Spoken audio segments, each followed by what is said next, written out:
ရှင်အားလုံးပဲမင်္ဂလာပါဒီနေ့မှာတော့တခွားရအောင်စပွဲလုံးစာလာရောက်အားပေးသွားတယ် AC ရဲ့မင်္ဂလာပွဲတိုင်ပုံတော်လေးနဲ့ mix up ပြတာပဲเนาะဒါလေးကသဘိုးသားအကူပဲပါရှင်နီးကပ်လေးဆွဲပြပေးเนาะသူကကလစ်ပိတ်ကနေပြီးတော့လေရိုးဒုထူပြီးဆိုရင်2လက်မှပါရှင်စင်းတုံးလေးကစိုက်မှာပစ္စည်းအစင်ရှိပါတယ်ရှင်ဒီနှုံးလေးက4000ခွဲပါဒါလေးကသရိုးသမီးမမအတွက်ပါရှင် over size ကလေးပါရှင်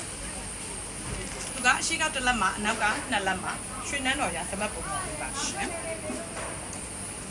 ဒါလေးကသရိုးသမီးမမီအတွက်ပါရှင်အနောက်က1လက်မှအရှိကလက်မဝက်ပုံပေါ်ကလေးပါရှင်စိတ်ကလေးက AC တစ်စိတ်ကလေးပါရှင်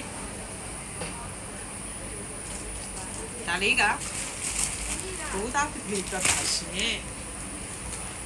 သူကတရေစိန်ကလင်းနှစ်ထပ်ပိတ်ကလေးပါရှင်ဒါကရှောက်လန်းမှာရှောက်လန်းမယ်တတလေးအတွက်ပါရှင်ကလေးစီတရေစိန်ကလင်းနှစ်ထပ်ပိတ်ကလေးပါရှင်ဒါလေးက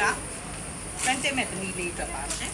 ဒီလိုစုစုံညီညီနဲ့ AC ရဲ့ပုံတော်ဖနက်ကလေးတွေကိုကိုရိုင်းကိုကြားလာပြီးတော့အားပေးခြင်းရင် AC ဖနက်ဆိုင်ရဲ့လိပ်စာလေးကတော့ AC ဖနက်ဆိုင်အမှတ်1အရှိအေးရုံဘိုးချုပ်အောင်ဆန်းစီစကော့စီရန်ကုန်မြို့ပါရှင်ဘိုးချုပ်အောင်ဆန်းစီကထွက်ပေါက်ကနေလာပြီးလို့ရပါတယ်တစ်စစ်ပြန်လဲရောင်းချလို့လေလက်ကားဖောက်တဲ့များအတွက်လည်းလက်ကားစီဖောက်တဲ့စီဒီတန်ရှိပါတယ်နောက်ဗီဒီယိုလေးမှာပြန်လဲဆုပ်ပြမယ်နော်အားလုံးပဲတက်တာပါရှင်ဆက်ချက်ပါအောင်